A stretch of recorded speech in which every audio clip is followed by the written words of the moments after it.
take an oath by Allah, forgive me if these words are a bit harsh, but I tell you now, and this is my own personal opinion, wallahi, even our love for the deen, even our love for the Sahaba is a love of dunya.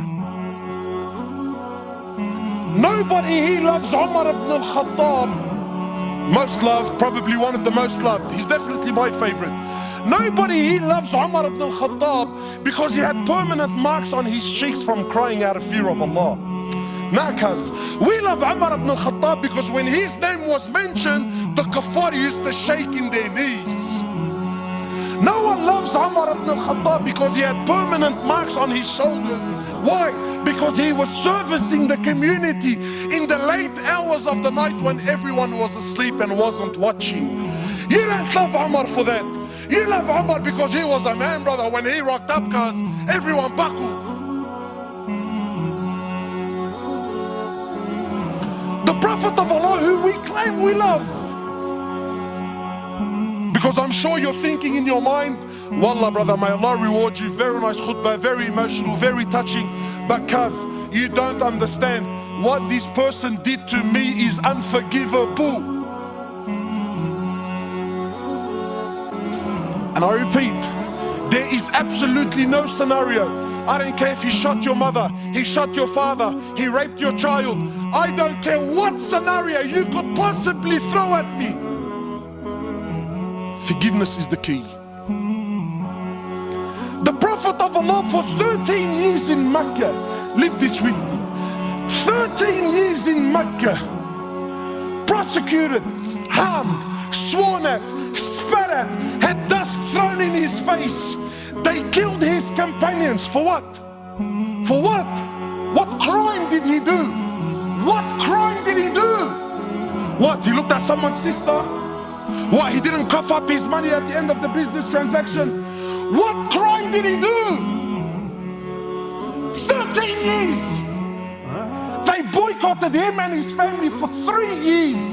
Sahaba said we were eating the leaves of the trees until our droppings became like the droppings of animals for 3 years. For what?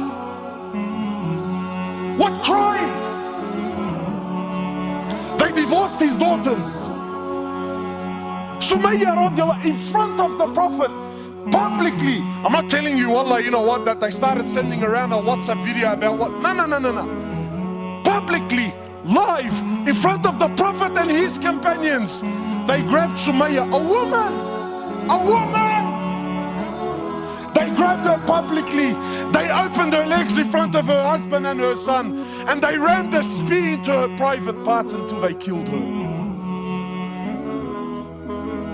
They exiled him from his land, Mecca. Exiled him for 18 months in Medina. 18 months he was crying. Why? Because he was missing the Kaaba so much. They stabbed his pregnant daughter. As a result, she lost her child. 8 or 6, a few months later, she ended up dying in Medina. He buried every one of his children while he was alive, except for Fatima. In Uhud, you know, it's one thing to go to war and kill. That's fine, he killed the man. In Uhud, they massacred the dead. His uncle Hamza, they cut his nose off, they cut his ears off, they ripped his liver out. Hind took a bite from his liver and spat it on the floor. Sahaba said when the Prophet of Allah seen Hamza, we never seen him cry like he cried when he seen his uncle Hamza. In narrations, he prayed janazah for his uncle 70 times.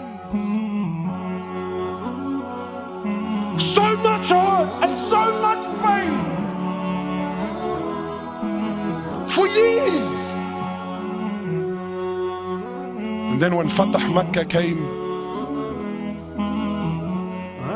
and now he comes back victorious with an army of 10,000 companions, an army the which Arabia never seen in their lives.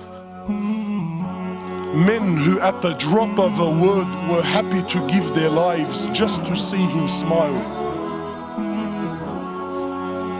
He enters into the Haram of Mecca, 10,000 soldiers surrounding, and those people that harmed him for years and years and years, not Muslims. And I'm asking you to forgive your Muslim brother. God forbid I should ask you to forgive kafar. I'll be labeled on the payroll, scholar for $1. Wallahi, you mop the floor with me. So I'm not even gonna dare to go down that road. God forbid we should follow the sunnah of Rasulullah sallallahu alaihi wasallam. Nah, no way, brother. He enters into the haram, 10,000 soldiers surrounding the haram. Those people that harmed him for years and years. Where are they gonna go now, bro?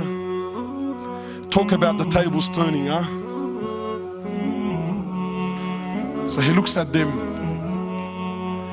He says to them, and what do you think I will do with you today? What do you think I will do today?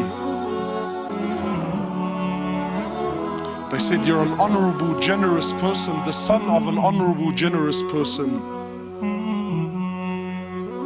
The Prophet of Allah turns around and says to the kuffar, اذهبوا فأنتم الطلقاء. Go, every single one of you are free, I forgive you.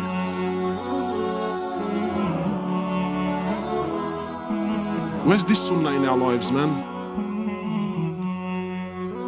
Where's this deen? أقول قولي هذا استغفر الله.